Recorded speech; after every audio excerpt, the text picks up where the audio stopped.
Ay gikan sa Bukirang Barangay sa Kasili sa Konsolasyon sa amihanang Subo, kini si Leo Lastimosa. Magpasalamat nga sa makausapag gipadayon sa inyong tagsa-tagsa ka mga Pinoy-anan. Karong gabi una, mauna ang closing statements. Mauna ron ang katapusang adlaw sa upat ka adlaw nga confirmation of charges hearing sa kasong crimes against humanity batok ni kanhi Presidente Rodrigo Duterte.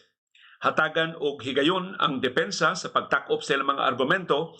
Of course, mag-una ang prosekusyon. Sa unang oras sa confirmation of charges hearing sa ikapat nga adlaw karong adlaw, ang tibok oras giangkon ni Atty. Nicholas Kaufman. Gihatagan siya og higayon pagtiwas sa iyang mga argumento, pag-question sa mga ebidensya sa prosekusyon batok ni kanhi Presidente Rodrigo Duterte. Ato namang napabati ninyo sa tibok na itong programa kagabi ang substantial kaayo nga mga objections ni Atty. Nicholas Kaufman sa mga ebidensya sa prosekusyon ning higayuna among ipabati ninyo ang rebuttal sa prosekusyon. Si Attorney Julian Nichols sa Office of the Prosecutor sa International Criminal Court mao'y nirebat, mao'y nisukwahi sa pag-question ni Attorney Nicholas Kaufman sa mga ebidensya sa prosekusyon batok ni kanhi Presidente Rodrigo Duterte. Bugat sab kayo ang mga argumento ni Attorney Julia Nichols sa Office of the Prosecutor aron pagsukwahi sa pangangko ni Kaufman nga huyang, way klaro, taphaw, pataka lang ang mga ebidensya sa prosekusyon batok sa kanhi Presidente. Aniya, atong paminahon si Attorney Julian Nichols sa Office of the Prosecutor sa International Criminal Court. Crime if a search warrant is issued, that Mr. Duterte, as we made clear in our presentation, moved co-perpetrators from Davao to Manila and appointed them to high positions. So when he appoints the chief of police, and part of the chief of police's job is to kill thousands of people, it's not a surprise that the police reports don't reflect that. If they decide to murder Mr. Espinosa and Mr. Yap while they're held in jail, it's not surprised that that can be done when Mr. Duterte appoints the head of the Department of Justice. Similar, he talked about, again, I'll get to it, talked about neutralize, and how that is a neutral word and needs to be taken in context. I'll come to that a little bit later. But again, there's evidence in this case, some of which Mr. Jeremy went through in his presentation, that neutralize meant to kill. Whether he is correct or we are, whether we're able to prove it beyond reasonable doubt is another issue. Whether we're at substantial grounds is clear. We are. And I just say, again, responding to his argument about the documentation, that it's not unique to this case. In war crimes trials, crimes against humanity trials, where the very top leadership are the persons on trial, and when they're committing their crimes, they don't put it in writing often, let's go out and commit a crime. Mr. Kaufman will know this because we both worked together at the ICTY. During the trials for Srebrenica and the other Bosnian Serb army crimes, the VRS, every single order that turned out to be criminal, virtually every single order, had in the order from the General Mladic down the chain, respect the Geneva Conventions, treat prisoners of war properly, treat civilians properly in accord with the Geneva Conventions. That was in virtually every order, and it didn't mean anything. It was boilerplate as part of their cover-up. I'll move on to some of his points from yesterday now. He spoke at length in the beginning about Article 7.1 and an alleged problem or inconsistency with the all-history case in our definition of the civilian population in this case. The law is very clear All that Article 7.1 requires is that an attack is directed against any civilian population. That term, any civilian population in 7.1, is not limited to populations defined by nationality, ethnicity, or another distinguishing feature of that nature. It's a question of fact to be decided by the trial chamber.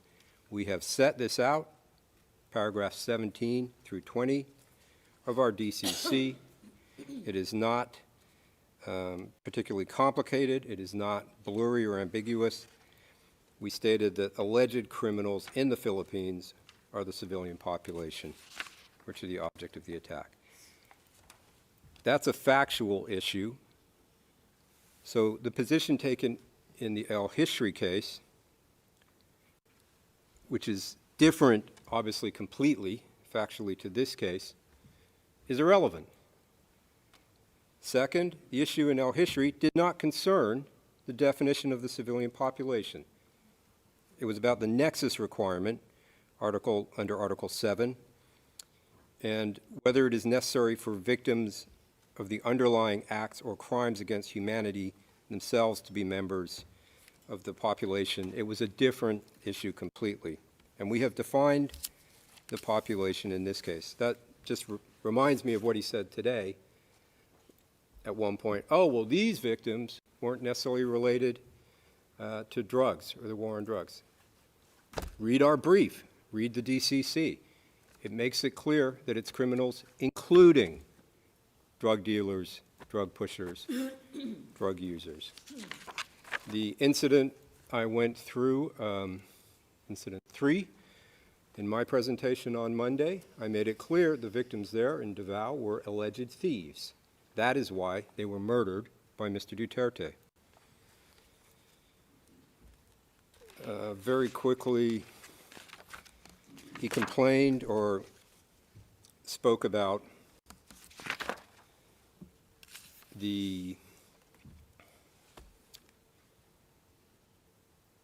no, I'm going to skip that, Your Honor. It's not important. Moving on, he also made yesterday multiple comments that were inaccurate about the common plan alleged in the case. First, he said there was no direct evidence that even 2 of the co-perpetrators met in person to discuss the plan, the common plan. Legally, there's no requirement that they do so.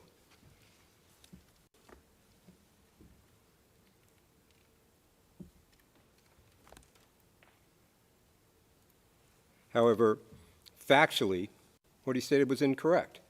We have brought evidence of such meetings, and they're in our pre-confirmation brief. I won't go through it, but if you look at paragraph 27 and the items cited in footnote 135 of that paragraph, it sets it out. I'll come back now to the meaning of the term neutralize in the context of this case. It's open to interpretation in the abstract, but my friend, in trying to persuade Your Honors to take the view that neutralize didn't mean anything nefarious, quoted statement from Chief Ronald Bato de la Rosa, co-perpetrator de la Rosa, that neutralize did not mean to kill. That was at T006, page 31, lines 2 to 11. So he's been criticizing the credibility of our witnesses, cites the police chief to say, the police chief who signed CMC 16, to say that neutralize is a neutral term that shouldn't be taken as showing any criminal intent. But we set out in our brief multiple witnesses for the mayoral period and for the presidential period who will testify that to neutralize means to kill. That's again set out in the brief, paragraphs 6 and 24. I'll read out just one example. This is ERN PHL OTP 000-15390-R01 at 0011, lines 345 to 346. Question of this insider witness. Okay, and the words eliminate and neutralize, what do they mean? Witness's answer, kill. You have to kill, whether it is a legitimate operation or not a police operation. So all of the dancing around about the term neutralize doesn't rise to the level where we would not be meeting our standard for confirmation today. One more example, my friend talked about it today. This is incident 13, in which the murder victims were Mayor Espinosa and Raul Yap. As we showed on Tuesday, Mr. Duterte, I won't play the video again, identified Espinosa as involved in drugs and said that he should be shot on sight and tracked down like a dog. And Mr. Kaufman said, yes, but Mr. Espinosa surrendered. And then tried to portray the murder of Espinosa in a jail cell as legitimate self-defense.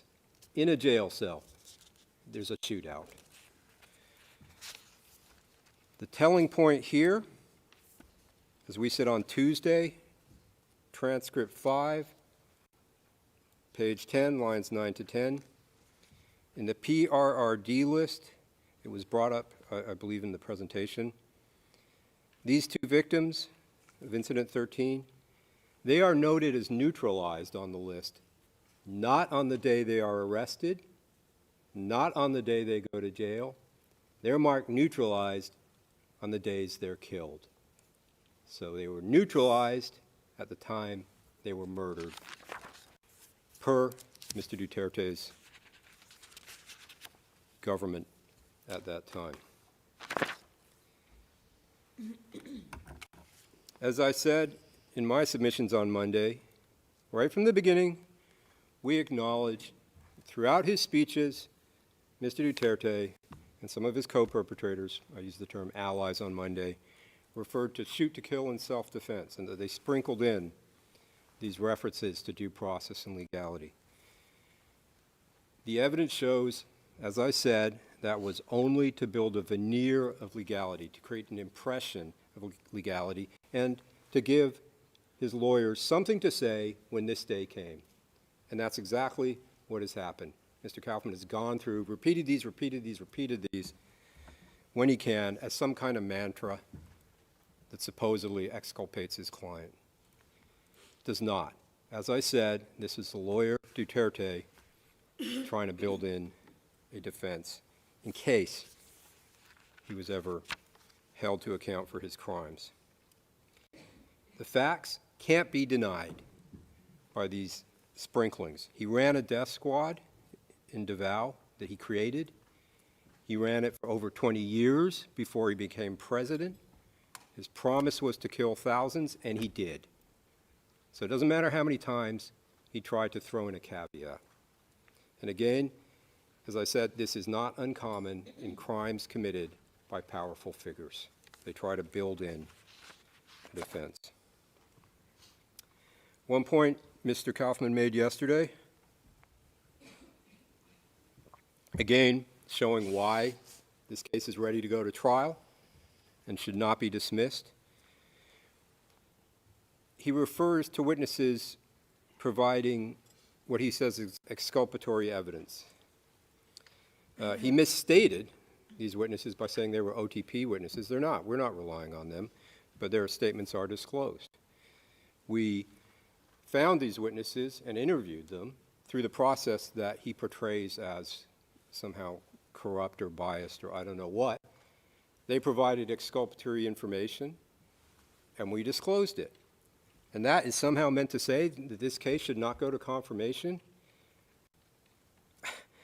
I mean, these witnesses are interviewed under 55-2.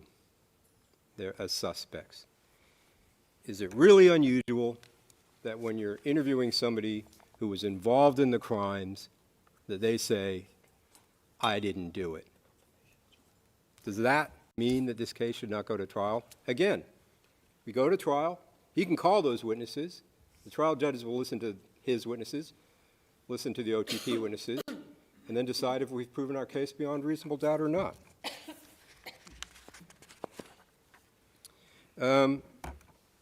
I'll speed up a bit, Your Honors, because I don't want to go over my time. He made a small point I just have to respond to, making a call. Why aren't there more investigations? Why aren't crimes being investigated now in the Philippines? Well, his client prevented all that by withdrawing the Philippines from the Rome Statute when he thought he might be prosecuted, thereby ensuring that we would not have jurisdiction after a certain period. Another point.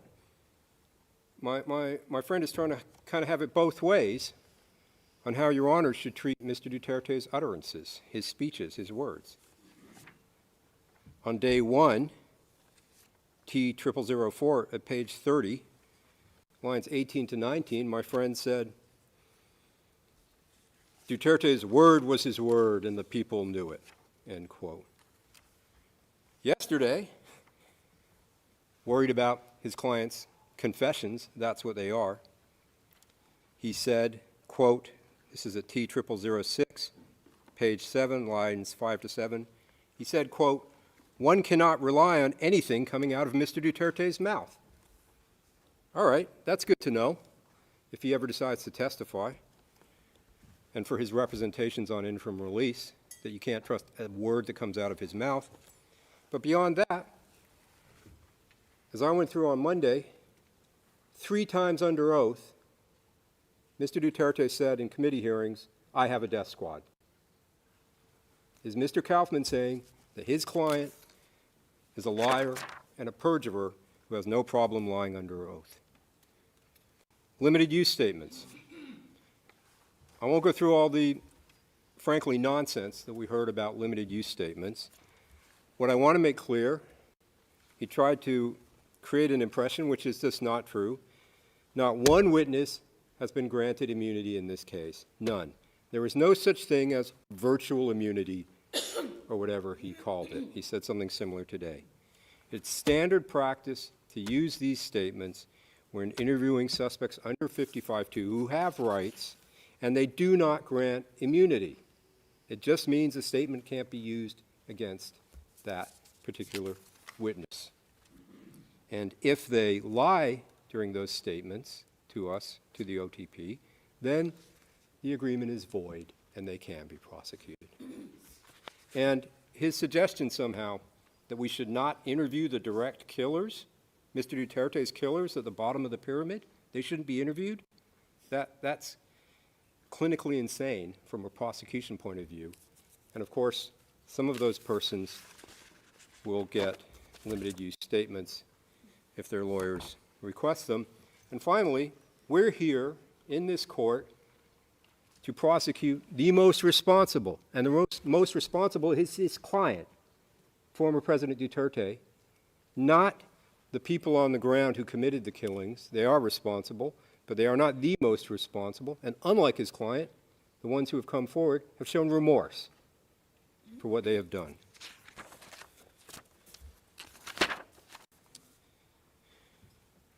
His client, contrary to everything he said in the last few days, the last 3.5 hours, repeatedly admitted committing the crimes we're here for.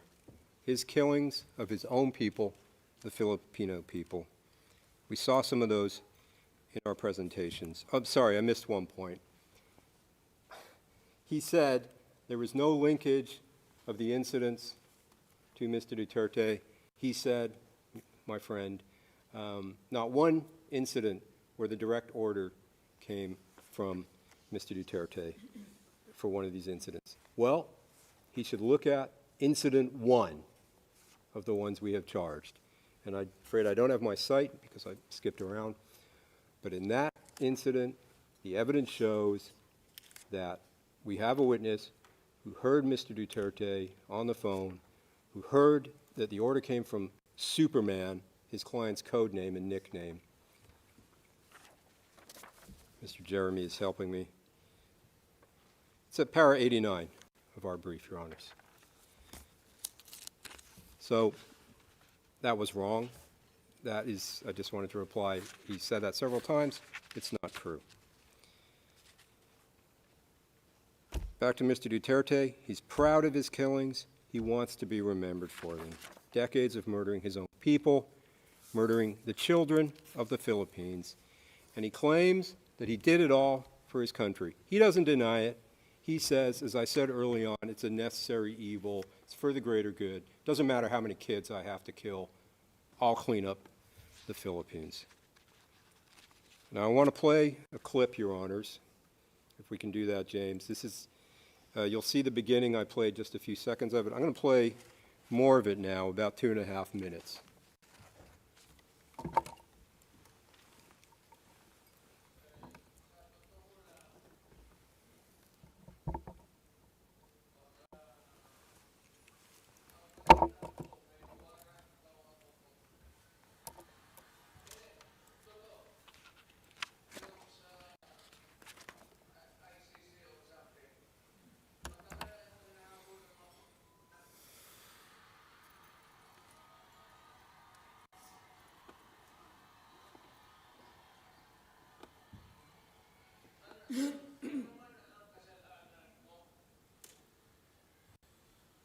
Na ginawa ko man ang lahat sa panahon ko para may konting katahimikan at mapayapa ang buhay ng Pilipino. Ang problema nito, ewan ko kung ang tingin ng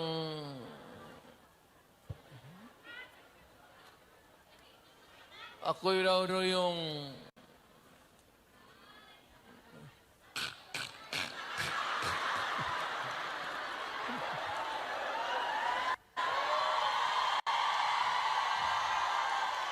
o ganito na lang. Ito ganito na lang. O sabi ko, assuming na totoo, totoo talaga yung naririnig ninyo. Bakit ko ginawa yan? Para sa sarili ko? Para sa pamilya ko? Para sa inyo at ang inyong mga anak sa ating bayan. Ang higiin ko na lang sa inyo, total, kung ganito man talaga ang swerte ko sa buhay, okay lang, tatanggapin ko yan. Eh, wala tayong magawa. Excuse me, counsel, you have 5 minutes left. Hulihin tayo kung ikulong tayo. Kaya lang, in the meantime, mag-contribute kayo, baski $5, $10,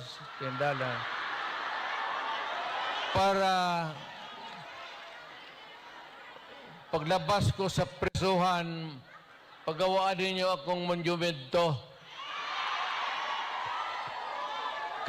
katabi ni Rizal. Si Rizal may hawak na libro eh.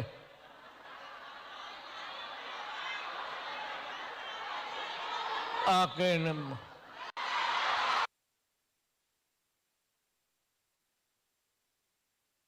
Okay, what did we see there?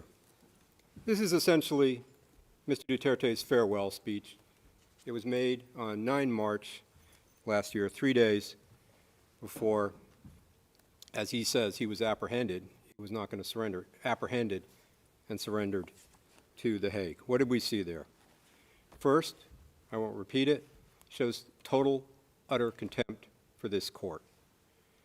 Second, referring to, quote, his sin, end quote. He says, assuming that all the talk you hear is true, assuming it's all true, why did I do that? What is the talk that's all true? It's obvious. After he says that, he says, problem is, they think I'm the one who, and the crowd cheers. Again, he doesn't say it out loud, because he knows he's on video, he doesn't want the words there, assuming I'm the one who killed all these people. So he makes a little motion, crowd goes wild, and he smiles, because he likes that after he's made that statement. What innocent person has ever said, assuming I committed all these murders, it was for a really good reason? That's what they would like you to believe, that he doesn't mean it. And he says he did it not for himself, not for his family, but for the Filipino people, and it's obvious what he's talking about. He's talking about the murders. Again, the ends justify the means. Again, for him, the murders are a necessary evil for the greater good, as we heard right at the beginning of his career when he's teaching police officers to plant evidence. The end of that video, what does he ask for? He says, I might go to jail, what can we do? But when I get out, contribute money so there can be a monument erected of him when he's released from jail. And he describes what he wants that monument to be to himself, former President Duterte. A statue, not holding a book like the national hero Jose Rizal, but holding a gun. 3 days before his transfer to The Hague, this old man, you could see it still up there. What does he want to be remembered as? The man with the gun. And he's just taken credit for killing his own people. It's time for him to take responsibility for these crimes he brags about and glories in. Can we go to the next one quickly? I think I got about 3 minutes. James. This is tab 146.2. It's a quote from a speech on August 16th, 2017. What did he say? Quote, I know I will have my own downfall. I cannot be president forever.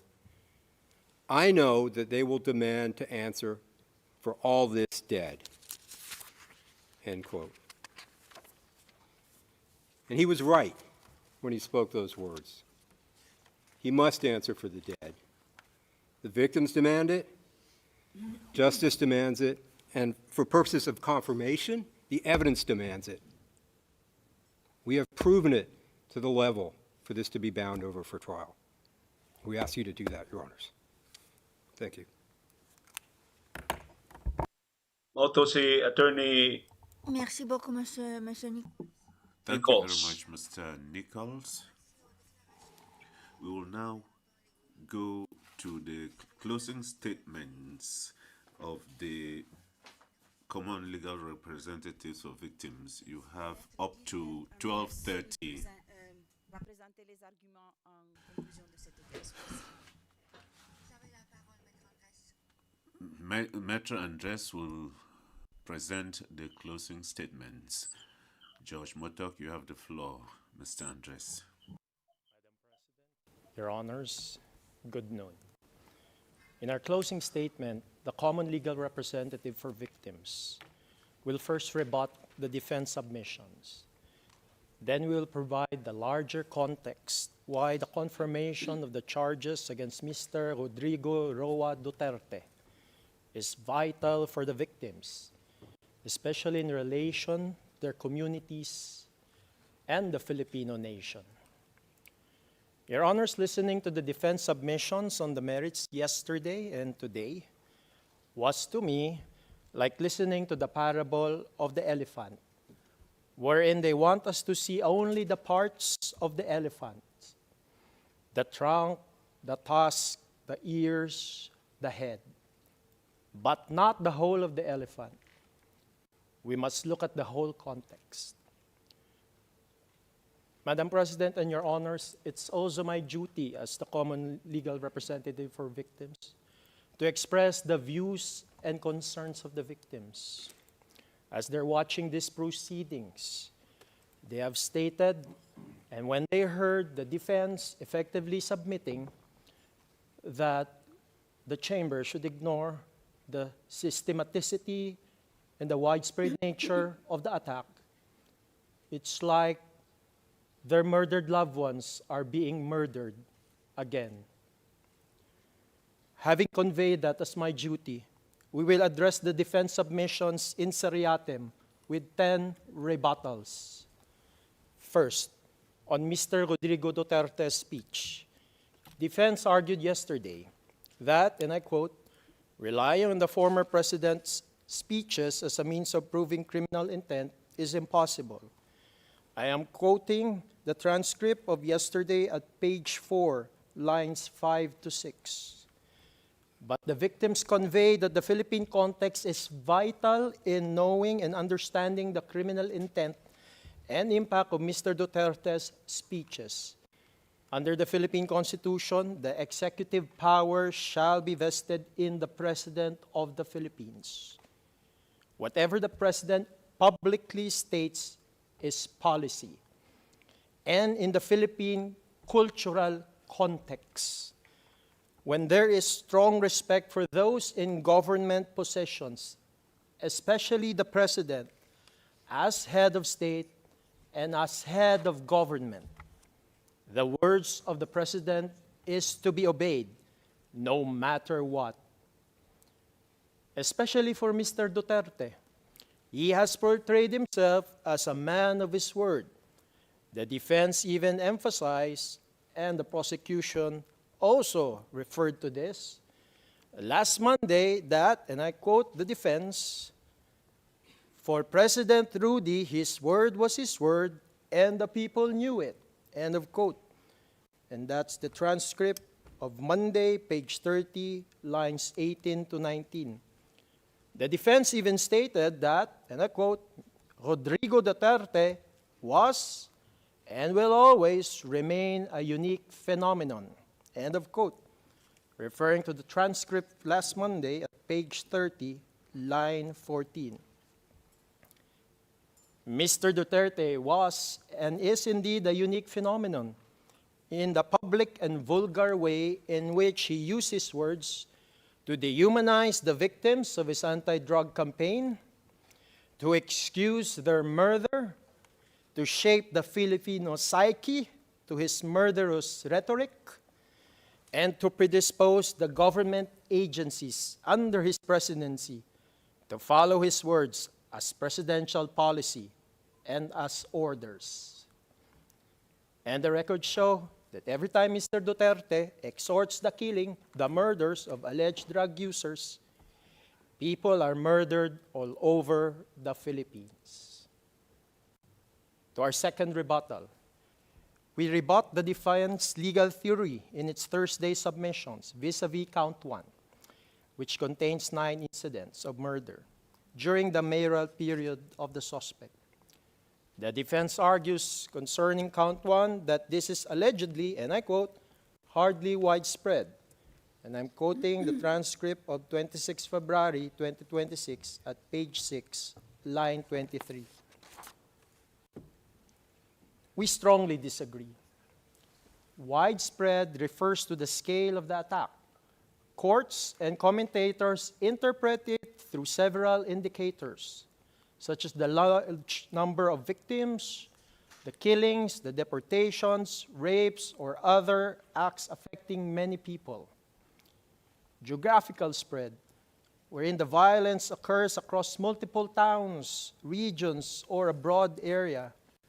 The long duration, the sustained attacks over time, rather than isolated incidents. The mass impact on the civilian population. The attack affects the population as a whole, not just a few individuals. The focus is on the quantitative magnitude. The attack is large in scope or effect. Systematic, on the other hand, refers to the organized nature of the attack.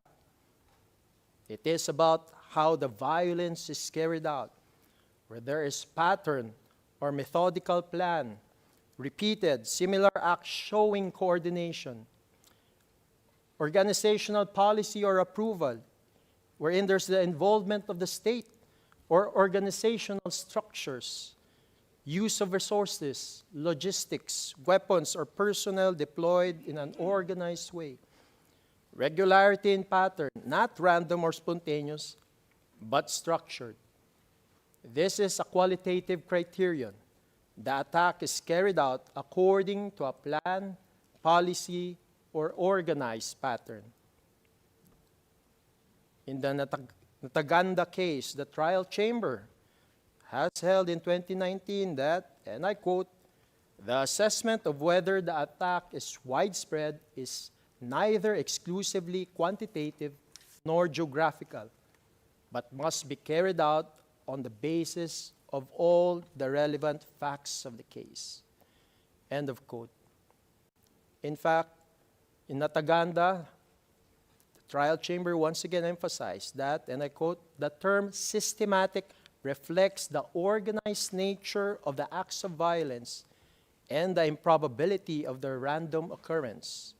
It refers to the existence of patterns of crimes evidenced by non-accidental repetition of similar conduct on a regular basis.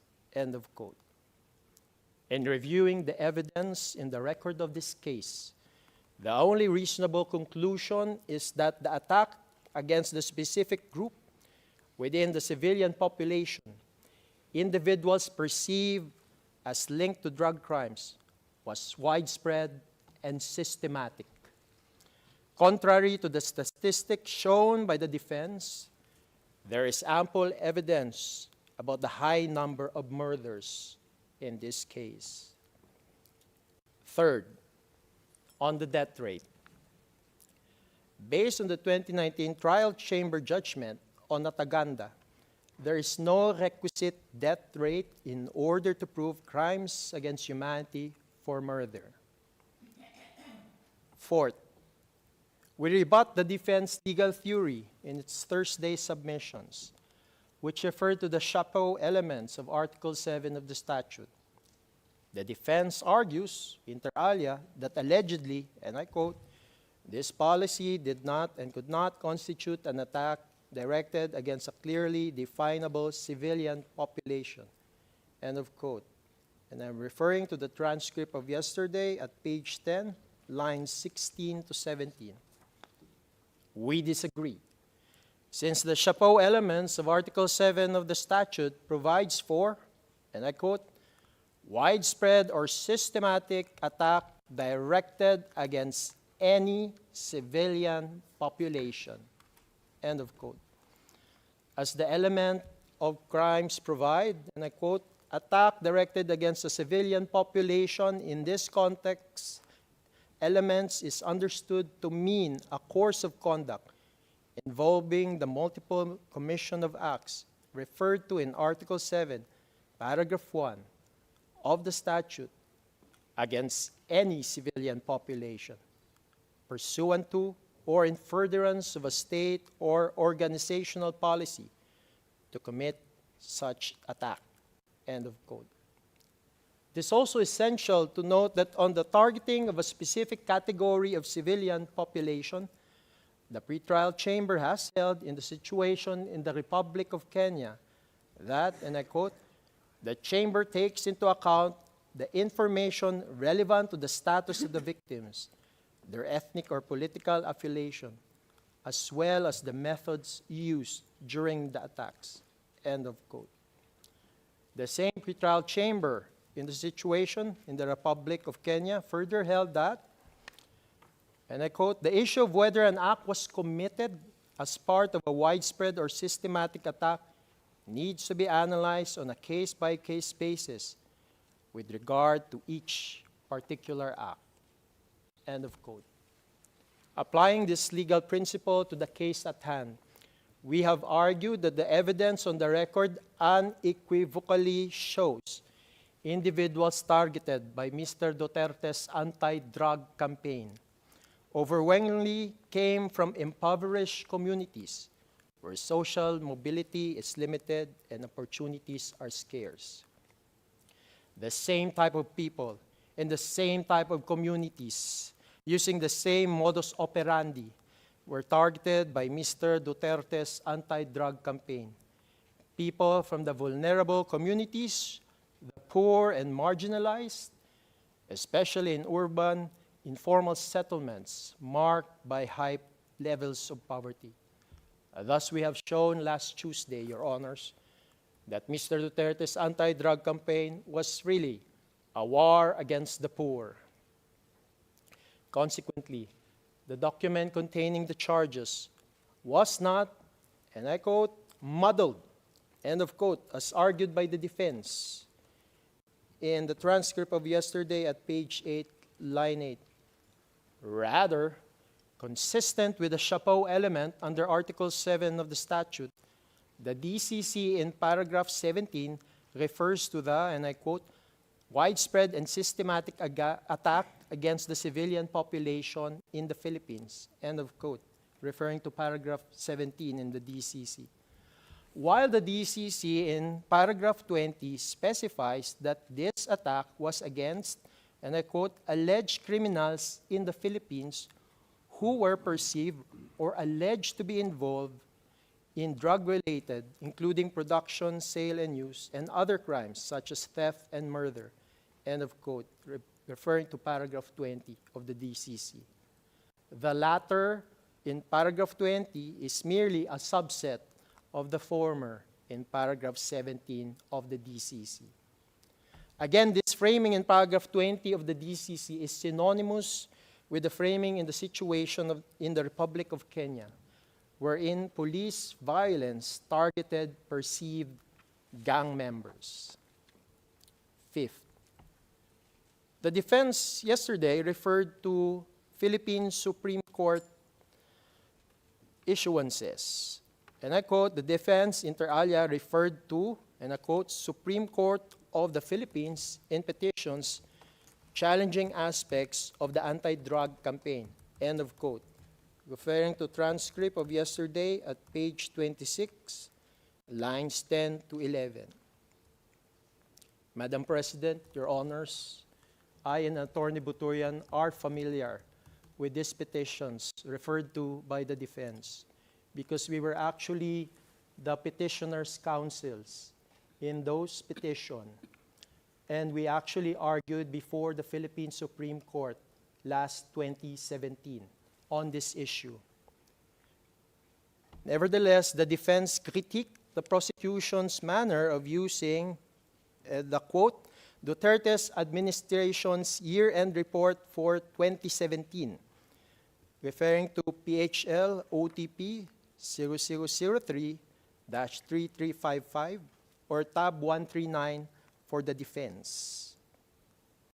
Specifically, the defense argued that vis-a-vis the, and I quote, deaths of 3,967 drug personalities, end of quote, that, and I quote, these deaths comprise a fraction of the 118,287 total arrests for drug-related activities, end of quote. And I'm referring to the transcript of yesterday at page 32, line 1. Nevertheless, Your Honor, the same Supreme Court decision or resolutions referenced by the defense has stated with respect to those 3,967 drug personalities who died in the anti-drug operations from July 1, 2016 to November 27, 2017, as indicative of the state policy of extrajudicial killings under the Duterte administration. As held by the Philippine Supreme Court in its notice of resolution dated April 3, 2018, which is PHL-OTP-003-3058, and which is tab 112 for the defense at pages 46. I quote the Philippine Supreme Court.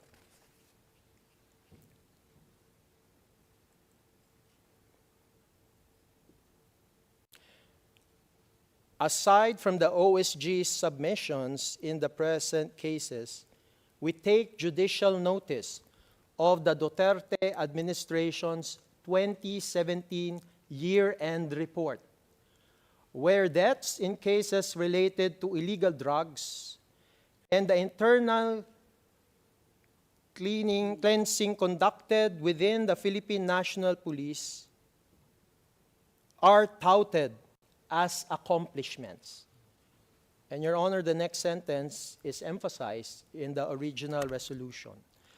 The government's inclusion of these debts among its other accomplishments may lead to the inference that these are state-sponsored killings.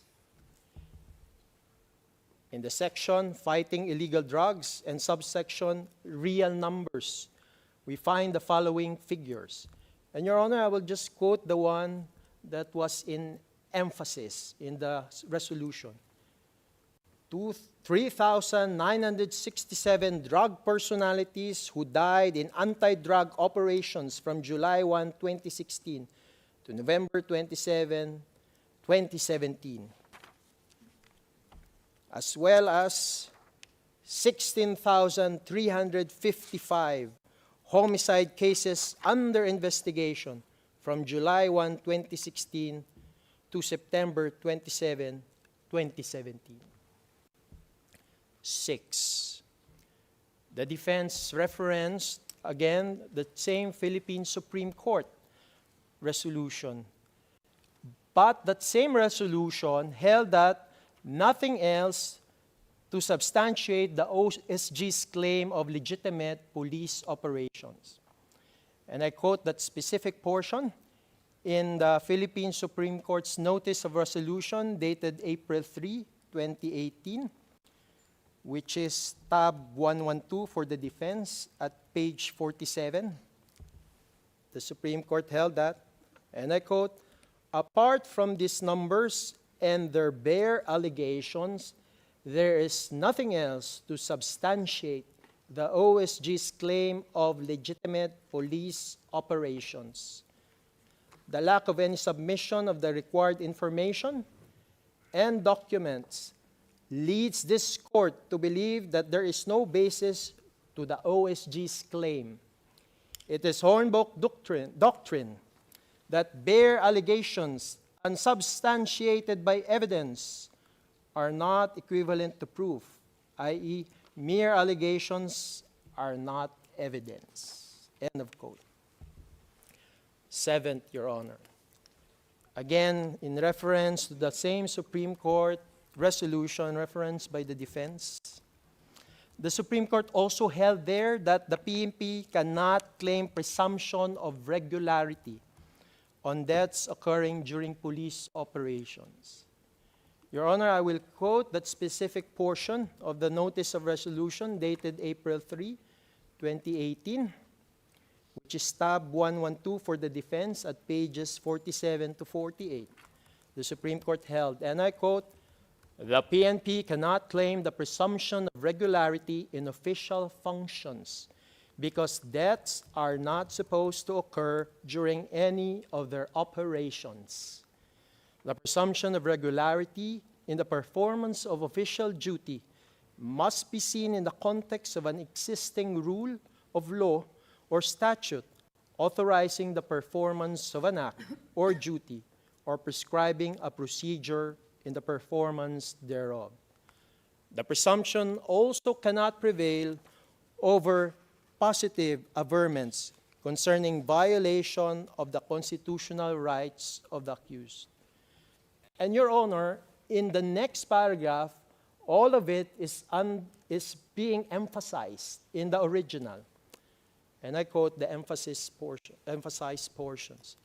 The Duterte administration's 2017 year-end report states that there were 3,967 drug personalities who died in anti-drug operations from July 1, 2016 to November 27, 2017, and 16,355 homicide cases under investigation from July 1, 2016 to September 27, 2017. This is a total of 20,322 deaths during the Duterte administration's anti-drug war from July 1, 2016 to November 2017, or an average of 39.46 deaths every day. This court wants to know why so many deaths happened, as expressly reported under the section Fighting Illegal Drugs of the Duterte administration's 2017 year-end report. Next, Your Honor.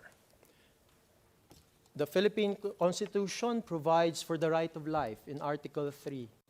Therefore, because of that right to life, there is actually no presumption of regularity if a person is killed during a police operation. And actually, the presumption is reversed. It's actually the onus probandi on the police to prove that his or her actions were within the lawful requisites of self-defense. In fact, Rule 15.4 of the 2013 revised PNP operational procedures mandates the proprio motu investigations if death occurs during a police operation. However, Your Honors, despite the at least 3,967 deaths under anti-drug operations, there was no proprio motu investigations for all of these deaths. 8, Your Honor. The defense yesterday referred to the Philippine National Police Operational Procedural Manual issued in 2021. But the same was irrelevant and a non sequitur with respect to how the PNP construed and applied the word neutralize under CMC 16-2016 from July 1, 2016 until March 16, 2019, which is within the temporal jurisdiction of the court.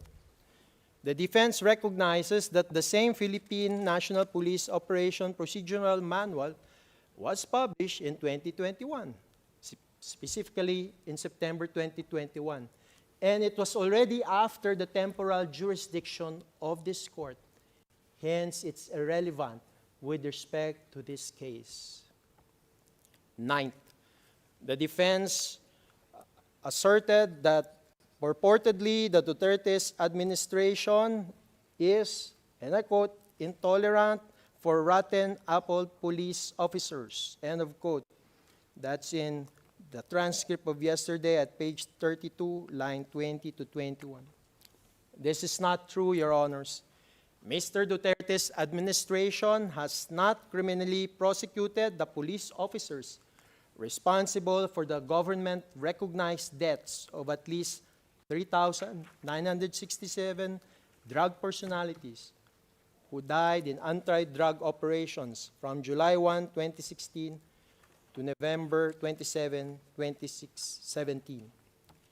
In fact, the undisputed fact in this case is that the Philippines only investigated Excuse me, counsel. You have 5 minutes left.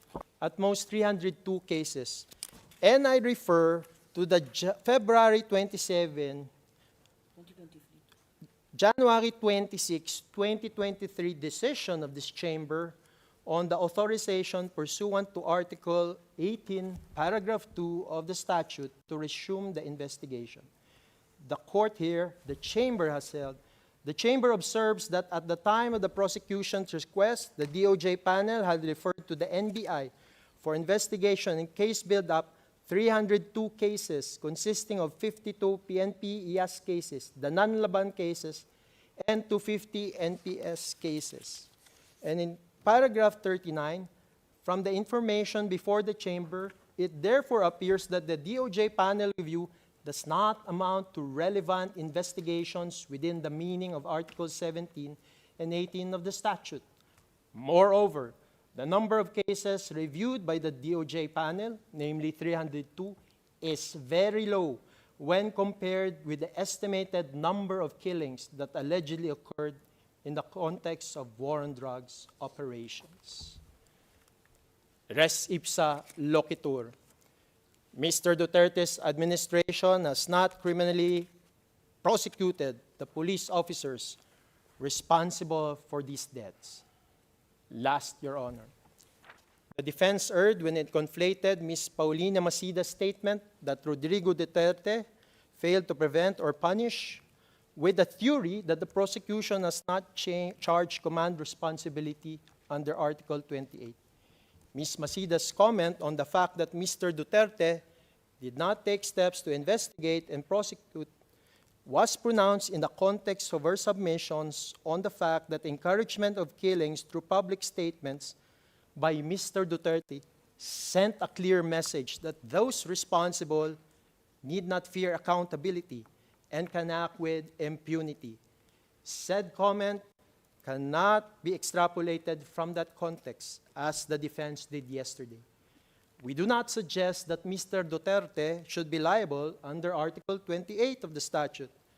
We maintain that there is ample evidence for confirming the mode of liability under Article 25(3)(a) as pleaded by the prosecution. Also, we want to emphasize, Your Honors, that there were indeed children murdered systematically under the charges that are being held against Mr. Duterte, Your Honor. And they are not mere collateral damage. In conclusion, the victims submit that the defense has not blemished the prosecution legal theory and evidence as provided in the document containing the charges and the pre-confirmation brief. The victims submit that the prosecution presented sufficient evidence to establish substantial grounds to believe that Mr. Rodrigo Roa Duterte committed each of the crimes charged. Consequently, all charges should be confirmed, and Mr. Rodrigo Roa Duterte committed to trial. Lastly, Your Honor, the victims want these charges to be confirmed because they want to be reintegrated to their communities, because they are still in the shadows of fake news, of fear and of threats from Mr. Duterte's supporters. Hence, it's important, Your Honor, that all of these charges be confirmed against Mr. Duterte so that the victims of these crimes will be taken out of the shadow of darkness into the light of truth and justice. Because in the end, Your Honors, the victims, they're also created in the image of God, and they also believe that the God of the universe is the God of justice.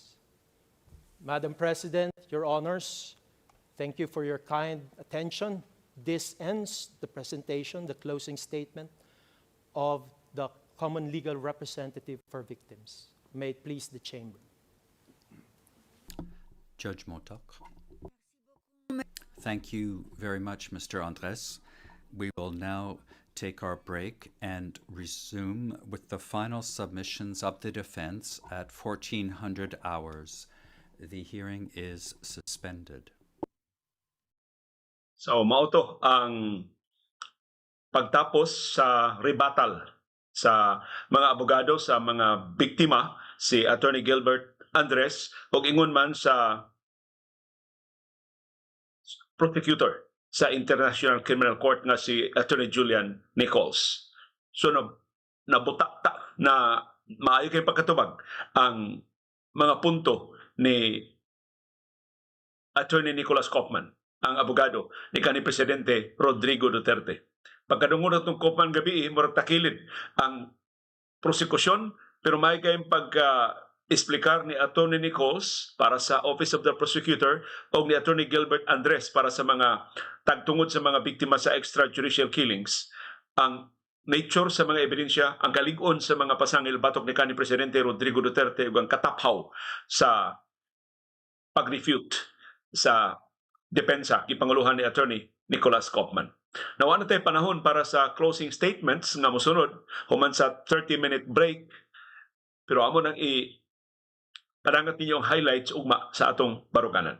Nagkasalamat yung pagpakiguban na mo karong gabi una, live gikan diri sa Bukirang Barangay sa Kasili sa Konsolasyon sa Aminang Subo, uban ni Dr. Iris o ni Sibi kini si Leo Lastimosa. Magpasalamat sa inyong pagpakiguban. Mabuhi ang kamatuoran. Makatabang mo aron makalahutay kining atong mga programa. Makatabang mo aron makapadayon ta pagsibiya sa kamatuoran. Makatabang mo aron makalahutay ta sa pagbisto sa kahiwian aron mahibaw-an sa ingon kapangilabutan sa kinabag-an sa atong katawhan.